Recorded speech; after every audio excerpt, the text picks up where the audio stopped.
नमस्कार, आप देख रहे हैं 4 PM और मैं हूं अभिषेक मिश्रा। देखिए, राज्यसभा चुनाव को लेकर बात करेंगे। राज्यसभा चुनाव बिहार में 5 राज्यसभा की सीटें खाली हुई हैं और राज्यसभा की उन 5 सीटों पर चुनाव हो रहा है। आरजेडी कोटे की भी 2 सीटें खाली हुई हैं, लेकिन आरजेडी ने एक ही उम्मीदवार उतारा है क्योंकि आरजेडी के पास एक भी सीट के लिए बहुमत नहीं है। जो उम्मीदवार उतारे गए हैं उनके लिए भी बहुमत का इंतजाम आरजेडी को करना है। हालांकि जो 5वीं सीट है उसके लिए बहुमत एनडीए के पास भी नहीं है। तो 4 सीटों पर तो एनडीए अपने उम्मीदवार को राज्यसभा आसानी से भेज सकता है और उसके पास बहुमत है, लेकिन 5वीं सीट के लिए जुगाड़ बहुमत का उन्हें भी करना है। अंतर बस इतना है कि एनडीए को सिर्फ 3 विधायकों की दरकार है और आरजेडी को 6 विधायकों की दरकार है। आरजेडी के जो कर्ता धर्ता हैं, नेता प्रतिपक्ष हैं, तेजस्वी यादव, उन्होंने कल मीटिंग की है अपने विधायकों के साथ। इससे पहले भी उन्होंने बैठक की है राज्यसभा चुनाव को लेकर और कल भी अपने विधायकों के साथ उन्होंने मीटिंग की है। मीटिंग के बाद उन्होंने जो कुछ भी कहा है, उनका जो दावा है, एक बड़ा दावा उन्होंने किया है। तेजस्वी यादव ने कहा है कि विधायकों उनके पास बहुमत है, तभी तो उन्होंने उम्मीदवार मैदान में उतारा है और राज्यसभा चुनाव में इंडिया गठबंधन की जीत का दावा उन्होंने किया है। आरजेडी के उम्मीदवार की जीत का दावा तेजस्वी यादव ने किया है। तो एक तरफ तेजस्वी यादव मीटिंग करते हैं, मीटिंग के बाद वो ये दावा कर देते हैं कि उनके पास बहुमत है और राज्यसभा चुनाव में उनके उम्मीदवार की जीत होगी। दूसरी तरफ पेच फंसा है कि भाई उम्मीदवार की जीत तो तभी सुनिश्चित होगी जब एआईएमआईएम मदद करेगी। एआईएमआईएम किंग मेकर की भूमिका में है और एआईएमआईएम अगर साथ न दे तब आरजेडी के उम्मीदवार की जीत बहुत मुश्किल है, मुश्किल ही नहीं नामुमकिन है, क्योंकि एआईएमआईएम के 5 विधायकों की जरूरत है। एआईएमआईएम के 5 विधायकों की दरकार है। एआईएमआईएम अभी अपने पत्ते नहीं खोल रही है। एआईएमआईएम की तरफ से जो बयान आ रहे हैं वो थोड़ा बहुत इशारा तो करते हैं, थोड़े बहुत संकेत तो देते हैं कि मामला क्या है, लेकिन जाहिर तौर पर उनके प्रदेश अध्यक्ष अख्तरुल ईमान का जो बयान आ रहा है वो पूरी तरह से तस्वीर को साफ नहीं करती है। आखिरकार एआईएमआईएम का जो ऊंट है वो किस करवट बैठेगा, एआईएमआईएम किसके पाले में जाएगी, इंडिया गठबंधन या एनडीए गठबंधन।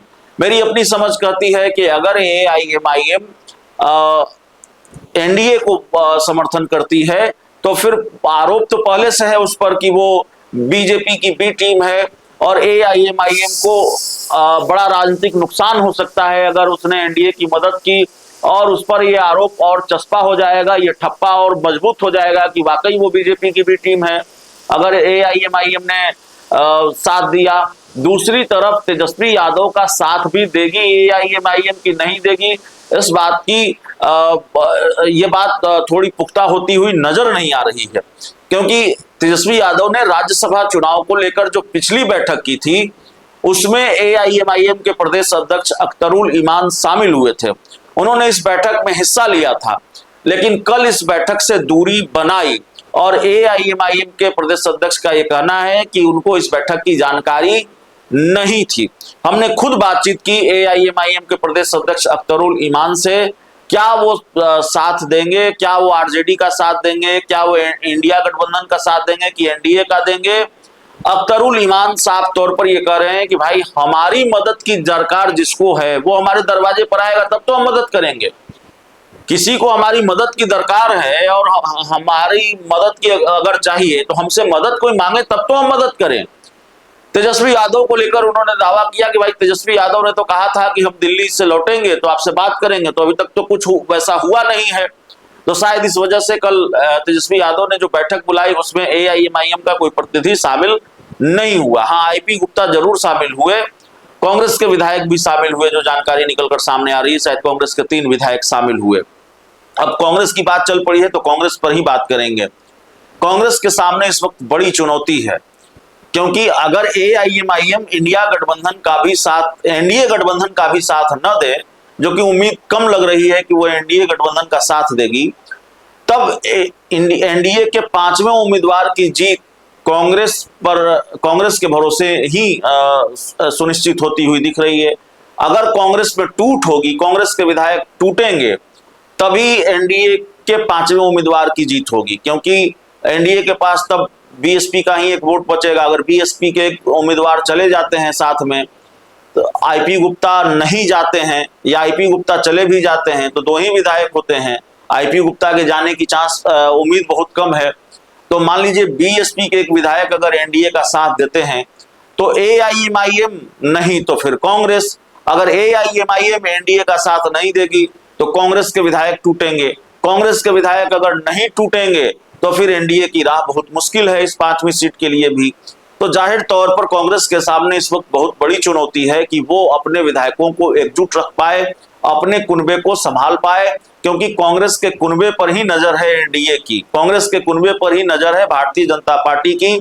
और कांग्रेस ने इस वक्त अपने विधायकों को संभाल लिया तो जाहिर तौर पर राज्यसभा चुनाव में कांग्रेस का कोई उम्मीदवार नहीं है, आरजेडी का उम्मीदवार है, लेकिन राज्यसभा चुनाव में कांग्रेस की बड़ी जीत मानी जाएगी अगर कांग्रेस ने सिर्फ अपने विधायकों को टूटने से बचा लिया, अपने विधायकों को टूट से बचा लिया तो। और अगर कांग्रेस ये कर पाई तो ये माना जाएगा कि कांग्रेस ने एनडीए को बड़ी मात दी है, एनडीए को हराया है, क्योंकि कांग्रेस और आरजेडी के विधायकों को लेकर लंबे वक्त से यह दावा हो रहा है कि वो टूटेंगे, वो एनडीए गठबंधन के संपर्क में है।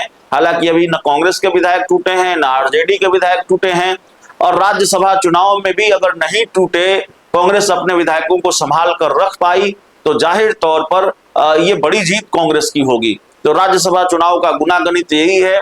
आगे भी जो अपडेट होगा राज्यसभा चुनाव को लेकर, उस पर हम बातचीत करते रहेंगे। इस पूरी रिपोर्ट में इतना ही। बहुत बहुत धन्यवाद।